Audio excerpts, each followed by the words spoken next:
ఒక్క నిమిషం వదినా, సీసీ కెమెరాల్లో చూస్తే ఏం జరిగిందో తెలిసిపోతుంది కదా.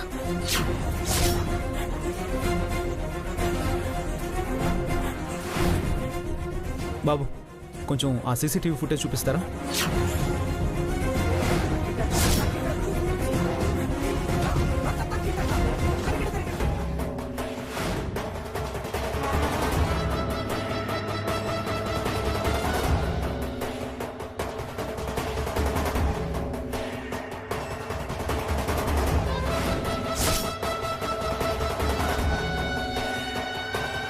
ఇదంతా నేను చేశానని తెలిస్తే వీళ్ళేమనకపోయినా మామయ్య నన్ను చంపేస్తాడు.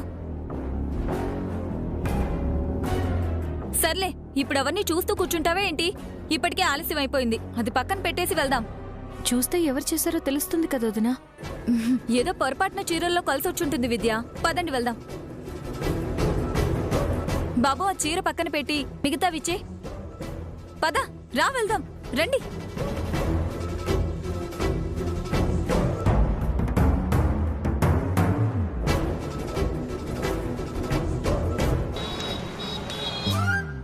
బాబు స్టాప్ స్టాప్ ఆపు.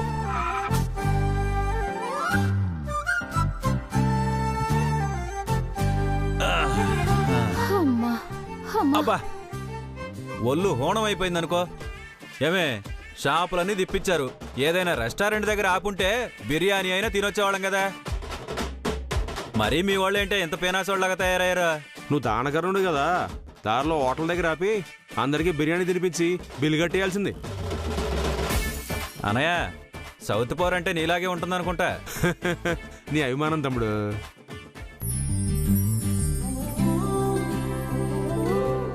మేము వెళ్ళొస్తాం అత్తయ్య. నేనైతే రాను. వచ్చినా మన కారులోనే వస్తాను. భోజనం వేళైందమ్మా, కాస్త తినేసి వెళ్దురు గాని. మా అమ్మ పప్పు చారు చాలా బాగా చేస్తుంది. గ్లాస్లో పోసుకుని మరీ తాగాలి పెద్దండి. మీరు కానివ్వండి, మా వల్ల కాదు. ఇప్పటికే 1 గంట దాటింది. 10 నిమిషాల్లో వంటైపోతుందమ్మా. వెంటనే ఏసీలో కూర్చోకపోతే నా పనైపోతుంది. ఇంత దూరం వచ్చేయంటమ్మా, ఇంట్లోకి రాకుండా వెళ్తే ఎలా చెప్పు? పెళ్లికి ముందే ఇంట్లోకొస్తే బాగుండదులేండి. మేం వెళ్తాం. విద్య, పద.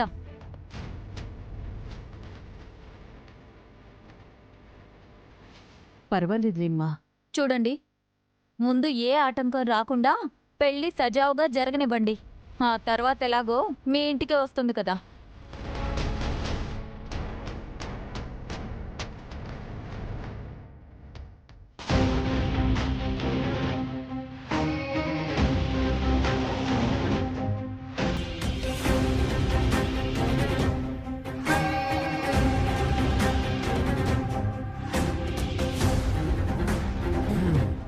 ఇప్పుడు ఇంట్లోకి వచ్చి వెళ్తే మీ సొమ్మేమన్నా పోతుందా? పెళ్లికి ముందు రాకూడదు అని చెప్తున్నా. పైగా మీ ఇల్లు ఏమైనా ఇంద్రభవనమా చూడ్డానికి? ఇంద్రభవనం కాపోయినా మాది ఇల్లేనమ్మా. ప్రతిసారి మీరు డబ్బున్న వాళ్ళు మేం లేని వాళ్ళమని దెప్పి పొడుస్తూ ఉంటారు ఎందుకు? ఇదొక రకమైన శాడిజమా? మా ఇల్లు చూడ్డానికి కూడా పనికిరాదనుకున్నప్పుడు ఈ ఇంటికి పిల్లనెందుకు ఇస్తున్నారు? నేను నీతో మాట్లాడడం లేదు, మా విద్యతో మాట్లాడుతున్నాను. మధ్యలో నువ్వెందుకు వస్తున్నావు? వేలు వేలు చూపించి మాట్లాడుకో, నాకు కాలుతుంది.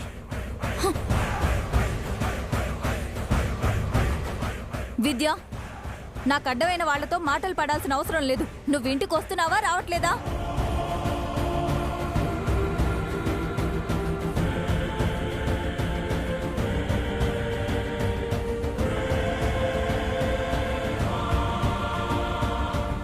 వదినా, ఒక్క 5 నిమిషాలు లోపలికి వెళ్ళొచ్చేద్దాం అత్తయ్య కోసం.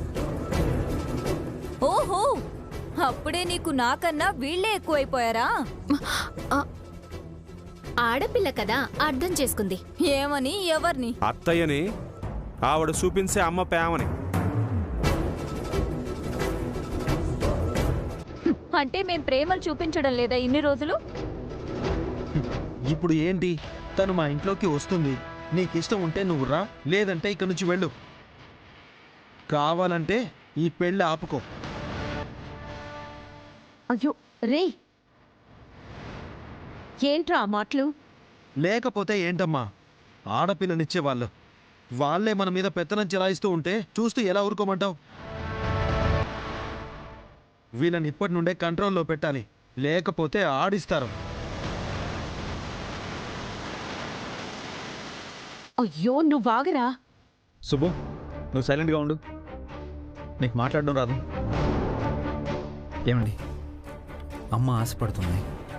ఒక్క 5 నిమిషాల్లో వెళ్ళిపోవచ్చు. ఇందులో అంత పంతానికి పోవాల్సిన అవసరం ఏమని చెప్పండి. ఈ ఒక్కసారికి ఒప్పుకోవద్దునా, వెంటనే వచ్చేస్తాను. సరే, 5 నిమిషాలు వెయిట్ చేస్తాను. నేను రాను, నువ్వెళ్ళు.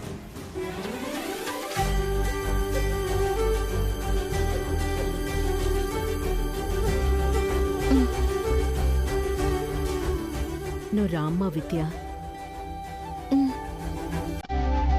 రండి, రా తమ్ముడు.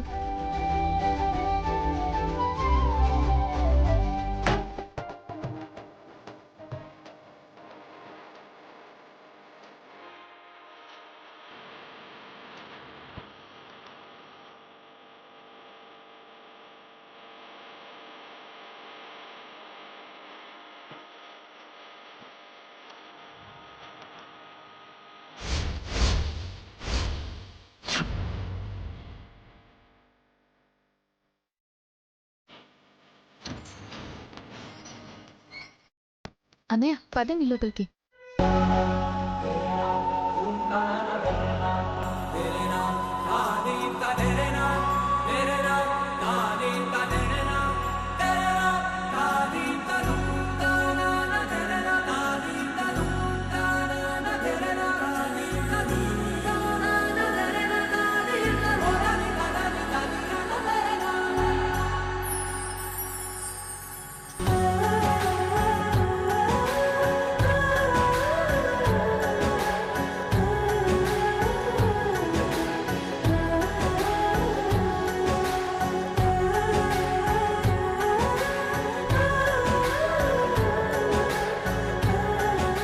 విద్య కూర్చోమ్మా.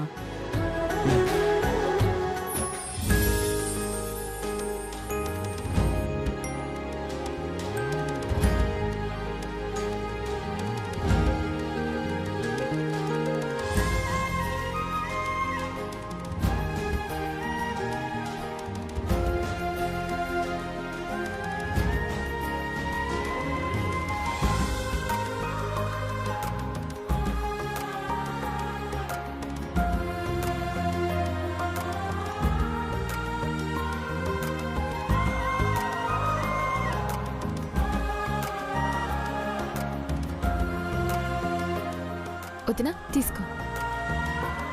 అన్నయ్య,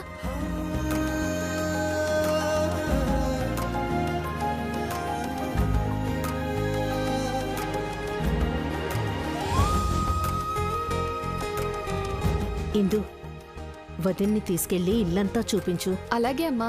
అవును మరి, శ్రీకృష్ణదేవరాయల సంస్థానం ఇది చూపించడానికి. చూడ్డానికి ఏముంది, పుచ్చిపోయిన చెక్క మొక్కలు, దుమ్ము పట్టేసిన కుర్చీలు తప్ప.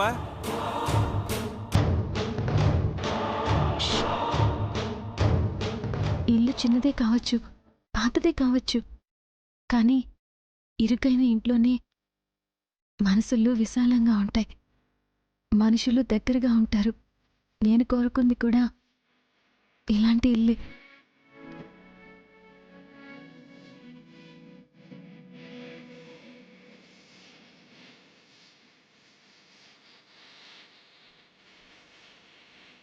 మా తమ్ముడు మాటలేం పట్టించుకోవద్దమ్మా, ఏదో ఒకటి వాగుతూ ఉంటాడు. నేను ఉన్నాను గుర్తించండి అని చెప్పడానికి. ఇందు, నువ్వు తీసుకెళ్ళు. సరే అమ్మా. వదినా, రా.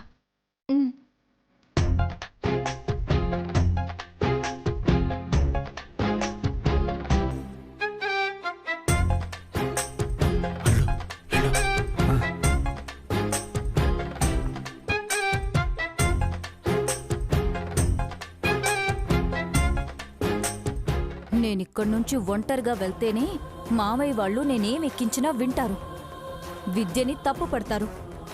డ్రైవర్, బండితి.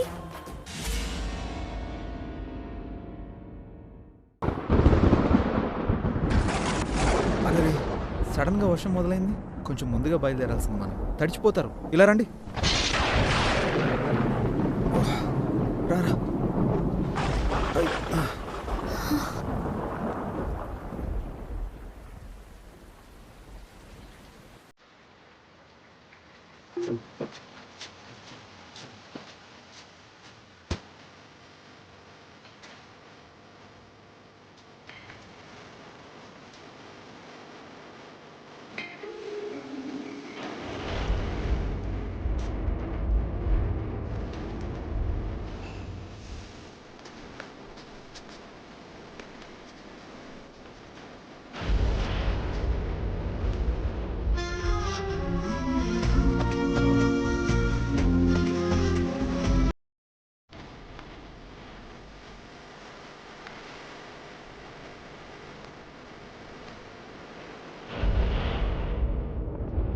ఏంటి అలా చూస్తున్నారు? ఆ, ఆ, చలిగా ఉందా? కొంచెం.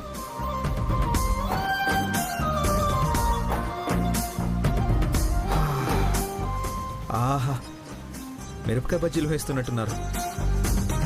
ఇలాంటి వాతావరణంలో బజ్జీలు తింటే చాలా బాగుంటుంది. తింటావా? అవును, మరి ఇది మీ అత్తారిల్లు, మీరు నిన్ను రాగానే మర్యాదలు చేయడానికి. ఏమో, ప్రేమగా అడిగితే ఇస్తారేమో, చూద్దాం. అత్తా, అయ్యో, అత్తా, తెలియని వాళ్ళ ఇంటికి అత్తా? వచ్చి అలా వరుసలు పెట్టి పిలుస్తారేంటండి? అత్తా, అత్తా. తప్పుగా అనుకోరు? బా, ఏం కాదు, ఆగండి. అత్తా, అత్త రా. అత్త, అత్త, ఆగండి. అత్త రా. అత్త. వద్దండి.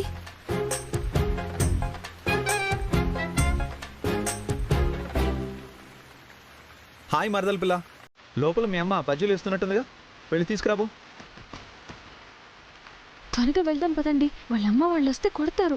తప్పే ఉందండి, ప్రేమగా వరుస పెట్టే కదా పిలిచాను. అయ్యో, ఎందుకు ఇలా చేస్తున్నారు మాస్టర్ గారు? వెళ్దాం పదండి.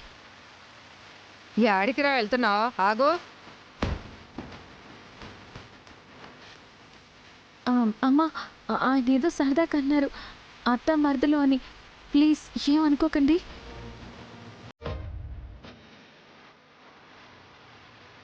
ఏంటమ్మా నువ్వు ఎలాంటి వెధవను వెనకేసుకొస్తున్నావు? ఏమండి, తప్పు అయిపోయిందని అంటున్నాను కదా, వెదవ అంటారేంటి? మరనక ఎవరో తెలియని అమ్మాయితో అలాగేనా మాట్లాడేది? ఏదో జోక్గా అన్నారని చెప్తున్నాను కదమ్మా. కావాలంటే ఆయన తరపున నేను క్షమాపణ చెప్తాను. ఓహో, క్షమాపణ అడిగేంత వరకు వచ్చిందంటే అతను నీకేమవుతాడు?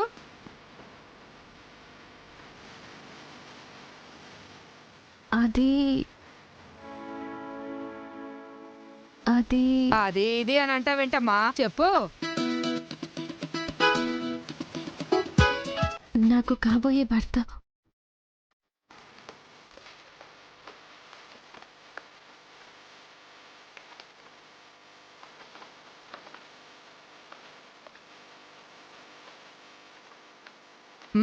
అబద్ధం చెప్పినా అతికినట్టు ఉండాలి. అయ్యో రామా, అబద్ధం చెప్పాల్సిన అవసరం మాకేంటి? మా ఇద్దరికి నిశ్చితార్థం కూడా అయిపోయింది. కాబోయే భార్యాభర్తలు నిశ్చితార్థం అయిన వాళ్ళు ఎంత దూరంగా ఉంటారా? ఈ చలికి, ఈ వర్షానికి చెయ్యి చెయ్యి పట్టుకుని ఉంటారు. ఇప్పుడేంటి, చెయ్యి చెయ్యి పట్టుకుంటేనే నమ్ముతారా? హ్మ్, చాలా.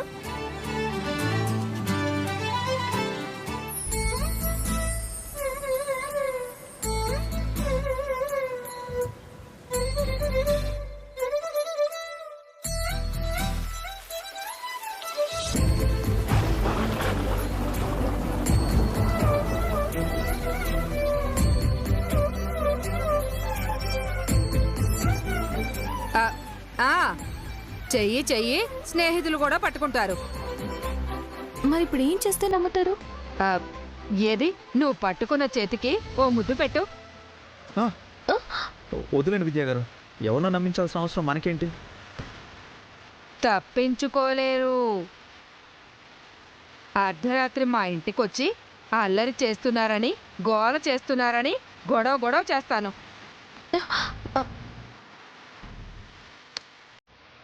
ఆ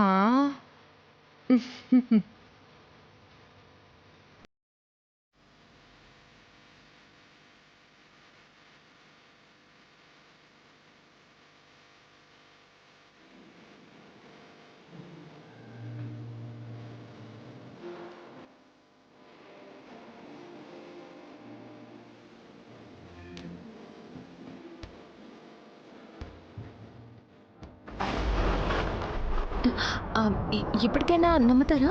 ఎందుకు నమ్మను? మా గణపతికి కాబోయే ముద్దుల భార్యవని నాకు తెలుసు.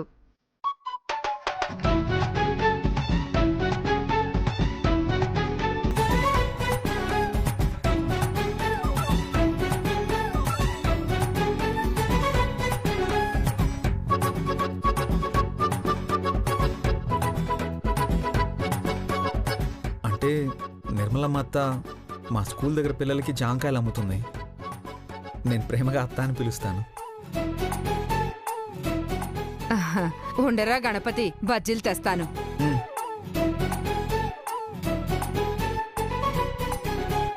మీరిద్దరూ కలిసి నన్ను ఆట పట్టిస్తారా?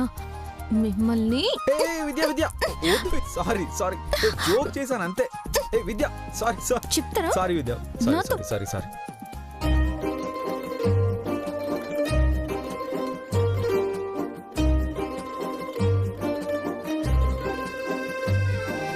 కూర్చోండి. కూర్చోమ్మా, తీసుకో.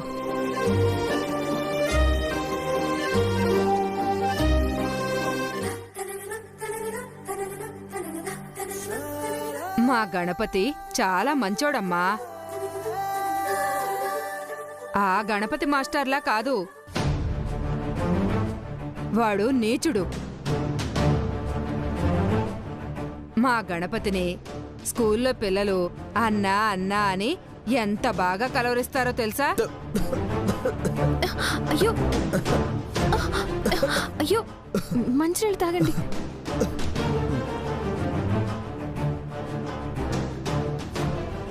అత్త ఇప్పుడు అవన్నీ ఎందుకు కానీ, వర్షం పూర్తిగా తగ్గిపోయింది.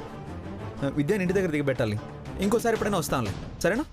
సరే, జాగ్రత్తగా వెళ్ళిరండి. వెళ్ళొస్తావమ్మా? అలాగే తల్లి, వెళ్ళిరండి. పద విద్య. బాయ్ అత్త.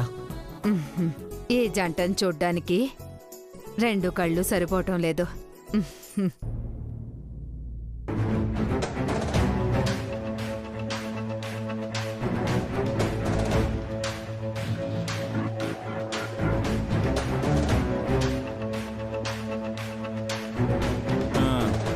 వచ్చే లెక్కేమో గాని పోయే లెక్కే ఎక్కువందిరా.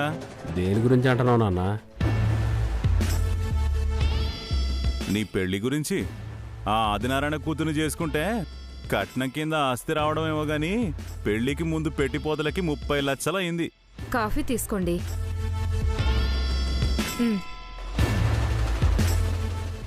పెళ్ళన్నాక మాత్రం ఖర్చులుండవా? మీరు మరీను గీసి లెక్కలేస్తున్నారేంటి? వెయ్యాలే, వెయ్యకపోతే అట్టా? అట్టా లెక్కలేసుకుంటూ వచ్చాను కాబట్టే ఇవాళ మనం ఇట్టా ఉన్నాం.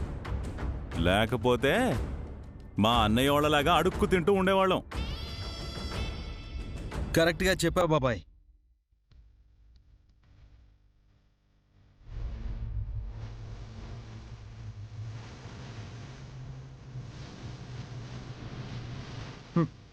మా అమ్మ వాళ్ళకి డబ్బు విలువ తెలీదు.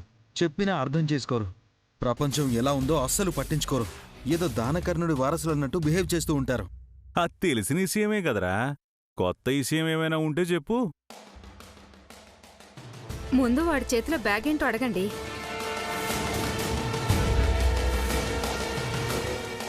ఏముందమ్మా, ఇంట్లో మళ్ళీ గొడవ పడి ఉంటాడు. అవునన్నయ్య, నేను భారమని మీరు అనుకోనంటే నేను ఇక్కడే ఉంటాను. మీ అమ్మ వాళ్ళు మమ్మల్ని ఎన్ని అవమానాలు చేసినా మన మధ్య రక్త సంబంధం ఒకటి ఉందని మాకు గుర్తుందిలేరా. అయినా సరే సుబ్బు ఇక్కడ ఉండడానికి నేను ఒప్పుకోను. ఏమైందమ్మా? ఇప్పటికీ సుబ్బుని వాళ్ళకి కాకుండా చేశామని పార్వతమ్మ మన మీద ఆడిపోసుకుంటుంది.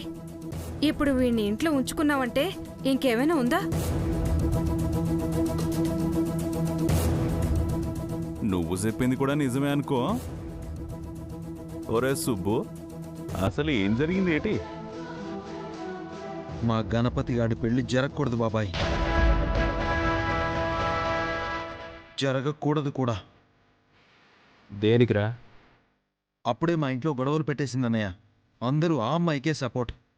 ఇంటికి రాకముందే ఇంటిని అల్లకల్లోలం చేసిందంటే రేపు ఇంటికి వచ్చేస్తేనా చాలా డేంజర్ బాబాయ్ అమ్మాయి.